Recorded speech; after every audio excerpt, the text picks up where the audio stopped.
อันนี้ผลกวดเอโกที่ผิดปกติในร่างกายของบ่เปลือกนี่แม่นวิธีกินเพิ่นก็เขียนไว้อยู่นี่แหละไปกัดอันนี้บอลพวกเฮานอนขึ้นแต่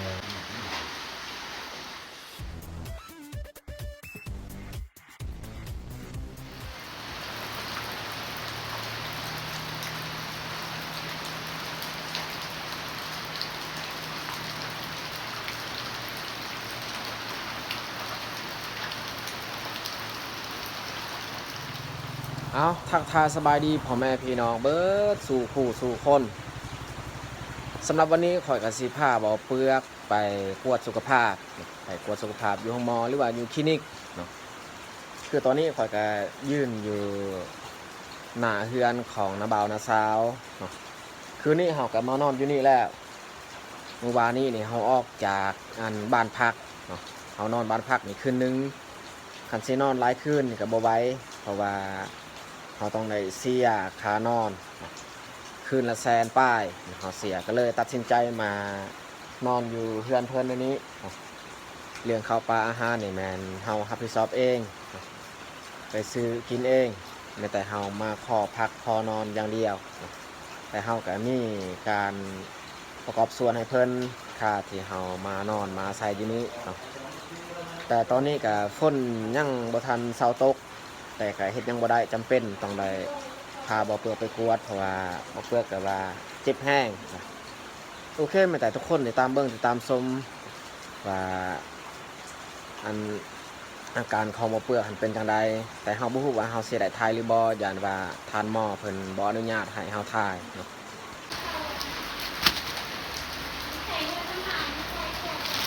เอาซื้อเกิบไม้มาใส่เพราะว่าเฮาใส่เกลือแพร่นี่มันเปียกช่วงหน้าฝนเกลือแพร่นี่เฮาปาไว้อยู่หั่นเอาเกลือปนิมาใส่เบอร์เก้าถ้วนมันสั้นน้อยนึงเบอร์เก้าถ้วน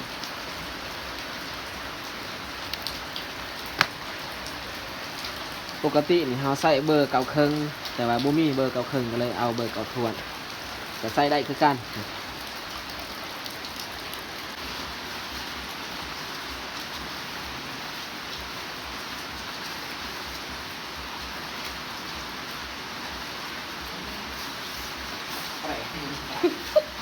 ใส่บุกเบื่อเอาบุญน้ำใส่บุญหลัก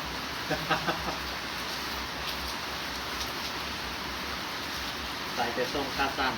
ต้มต้มยาเฮ้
เติมน้ำมัน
นี้นี่พายุเข้าต้นตั้งแต่มือวานมือซื่อ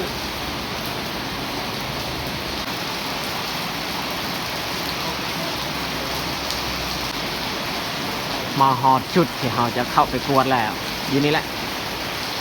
เราเข้าไปคลินิกบ่ได้ไปโรงหมอ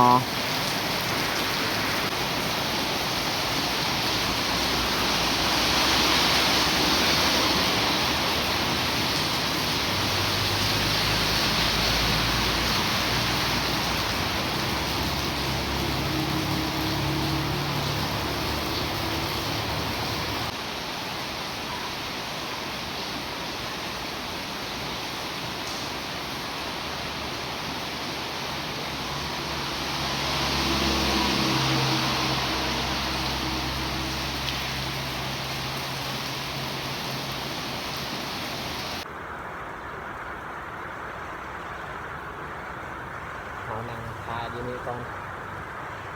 แต่ทำหมอคนเป็ดเบียร์ของคนก่อน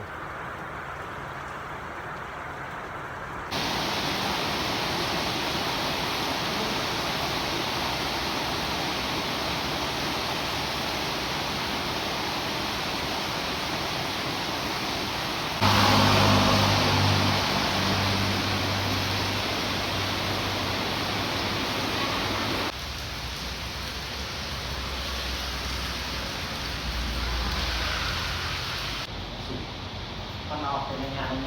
คือว่าอ้อนเขาโตเลยครับตอนออกอ้อนแต่ตอนนั้นคือจะซักเลยเจ้าสิเป็นเขาเมื่อย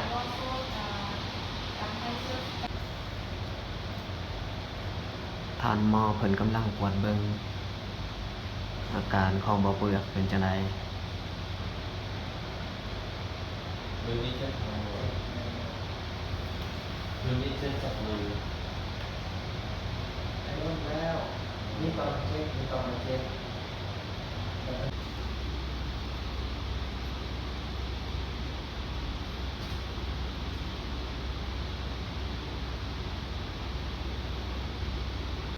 บ่อเปลือกก็กวดแล้วนั่งพาเบิ่งคนกวดว่ามันออกมาเป็นกระไดบ่อเปลือกกระไดอีโก้ได้ทายยังไงลังซี่แล้วก็กวดเลือดพร้อมอันนี้คนกวดเอโก้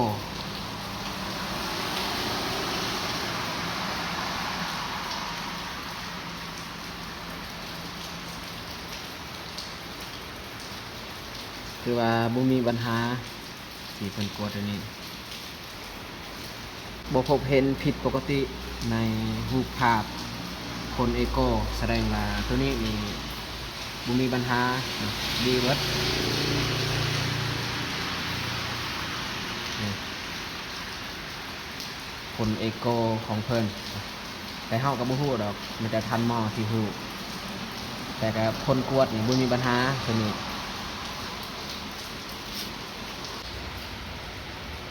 ที่ผิดปกติในร่างกายของบ่อเปลือกนี่แม่นอันนี้เส้นประสาทในคอแล้วก็กระเพาะลำไส้แก้เนาะกระเพาะอักเสบมีแต่สองอย่างอันนี้เนาะผลกวดที่ทานหมอเพิ่นเห็นเส้นประสาทคอกับกระเพาะลำไส้อักเสบอันนี้แม่นยาแก้อันกระเพาะอักเสบกระเพาะลำไส้อักเสบแล้วก็ยาดีเส้นประสาทวิธีกินเพิ่นก็เขียนไว้อยู่นี่แหละรายละเอียดกินก่อนอาหารหรือว่าหลังอาหารก็เพิ่นเขียนไว้อยู่นี่เช้าแรงหรือว่า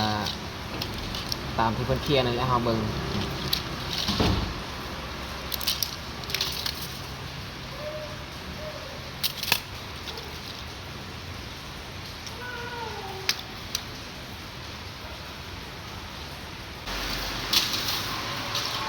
เปลือกนี่เก็บยาเนี่ยใส่ธงไม่แต่เฮาสิพากันกัด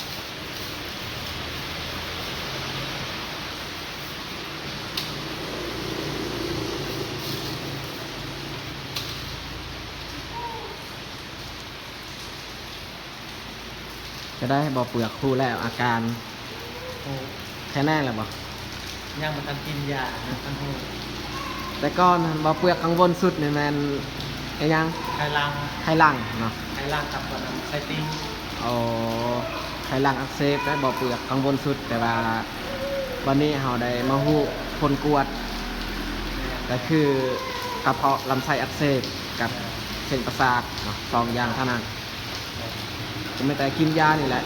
เขาลองกินชิปเปอร์ลางไข่ แมนไปกัด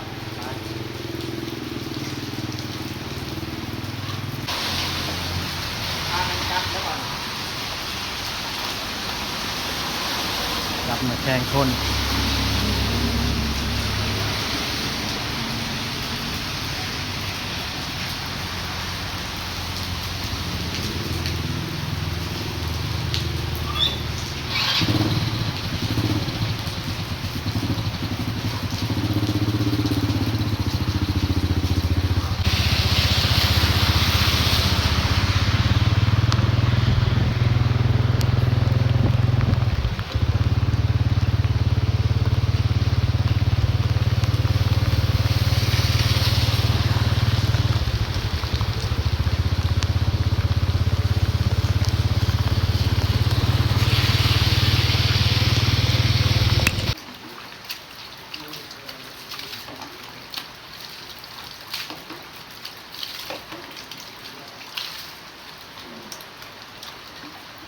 ตอนนี้เขากลับมาหอดเทือนแล้ว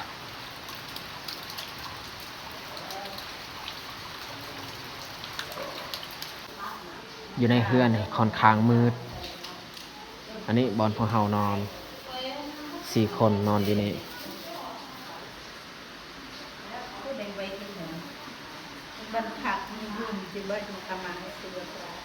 คายากับคากวดหันเบิดเท่าได้บ่เปลือก ล้านแปด 1,800,000 อ๋อ1,800,000 คายากับคากวดเลย เราวัดกำลัง แมน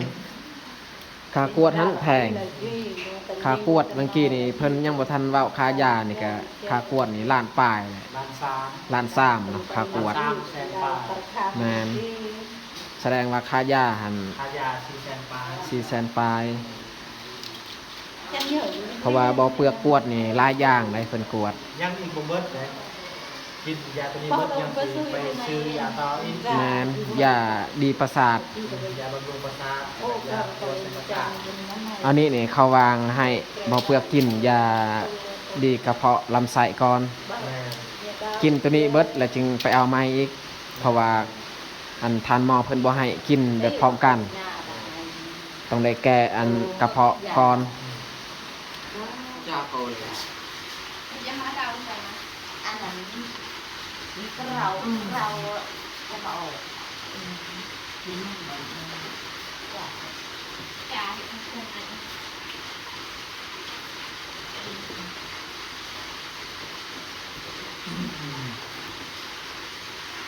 อัน เอามาทุกคนกินข้าวเที่ยงน้ำกันมาไปน้องมากินข้าวอยู่เพื่อนครัวเจ้าของเรือนเพิ่นกินแล้วจับปักได้ปลาอ้อยทำเนี่ยมาหุ่นเดิมหน่อย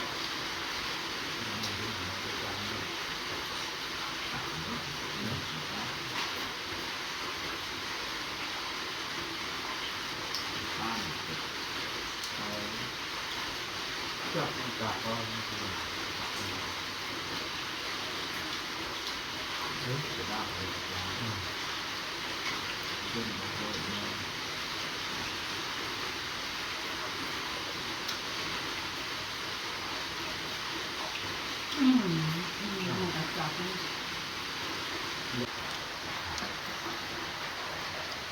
ทำหมอมาให้กินมาที่เอาไปได้กินเลยนะจะมีแต่ไปกินแต่พัก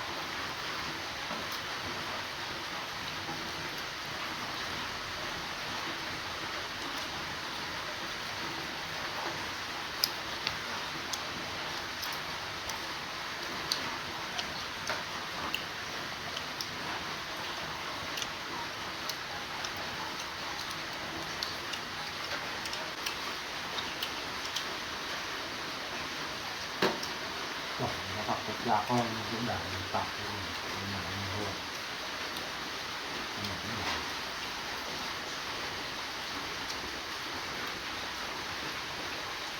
มาให้เรื่องมากเรื่องคนด่าเนี่ยต้องออกมาดีกว่าคือดูเขาแต่งดูเขาร้ายคือทำจ่างนักแอนนักคุณ หลังเฮือนครัวเพิ่นจะเอากระพุ้ยมาตรงใบน้ำฝนนี่